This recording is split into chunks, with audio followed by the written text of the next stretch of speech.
അപ്പൊ ഞാൻ പറഞ്ഞ പോലെ സകല നെഗറ്റീവ് കമന്റും വന്നിട്ടുണ്ട്. അപ്പൊ ഇത്ര ചറപറ സ്പ്രേ അടിച്ചാൽ എത്ര ml ആണ് ഒരു പെർഫ്യൂം ബോട്ടിൽ നിന്ന് പോവുക? അപ്പൊ നമ്മളൊരു 10-20 സ്പ്രേ അടിച്ചാൽ ഒരു പെർഫ്യൂം എത്ര കാലം നമുക്ക് യൂസ് ചെയ്യാൻ പറ്റും? അതിനുള്ള ആൻസർ ആണ് ഇന്നത്തെ വീഡിയോ. എന്റെ കയ്യിലുള്ളത് 2 ml ഒരു ബോട്ടിലാട്ടോ. അപ്പൊ നമുക്ക് എന്ത് ചെയ്യാം, ഇതിൽ ഒരു 1 ml നിറച്ചോ എത്ര സ്പ്രേ വരുന്നുണ്ട് എന്നൊക്കെ നോക്കി നോക്കാം. സെയിം പെർഫ്യൂം ആണ് റെയ്ഹാന്റെ കോറിയം.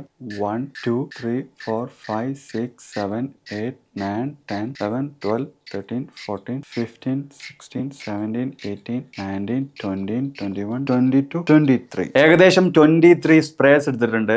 വെറും 1 ml ആയിട്ടുള്ളൂ. കണ്ടില്ലേ, 23 സ്പ്രേ എടുത്തിട്ട് വെറും 1 ml ആയിട്ടുള്ളൂ. അങ്ങനെയാണെങ്കിൽ 100 ml വരുന്ന ഈ ഒരു പെർഫ്യൂം ഞാനിപ്പോൾ അപ്ലൈ ചെയ്തിട്ടുള്ള എൻ്റെ ഒരു മെത്തേഡിൽ നിങ്ങൾക്ക് എത്ര ദിവസം, എത്ര മന്ത് ഇത് റൺ ചെയ്യാൻ പറ്റും? നിങ്ങൾക്ക് 3 മന്ത് സുന്ദരായിട്ട് ഈ പെർഫ്യൂം യൂസ് ചെയ്യാൻ പറ്റും. പലരുണ്ട് എൻ്റെ പെർഫ്യൂം പെട്ടെന്ന് തീർന്നു പോകും എന്നുള്ള രൂപത്തിൽ ഇത് യൂസ് ചെയ്യുന്നു. ഇതാണ് ഞാൻ പറഞ്ഞത്, നല്ല രൂപത്തിൽ സ്പ്രേ അടിക്കുക, പെട്ടെന്ന് തീർന്നു പോകില്ല. അതിനുള്ള ഏറ്റവും വലിയ ഉദാഹരണമാണ് ഒരു 25 സ്പ്രേ എടുത്തിട്ട് 1 ml ആയിട്ടുള്ളൂ. ഈ പെട്ടെന്ന് തീർന്നു പോകില്ല. ആ ഒരു ബേജാർ ആർക്കും വേണ്ട.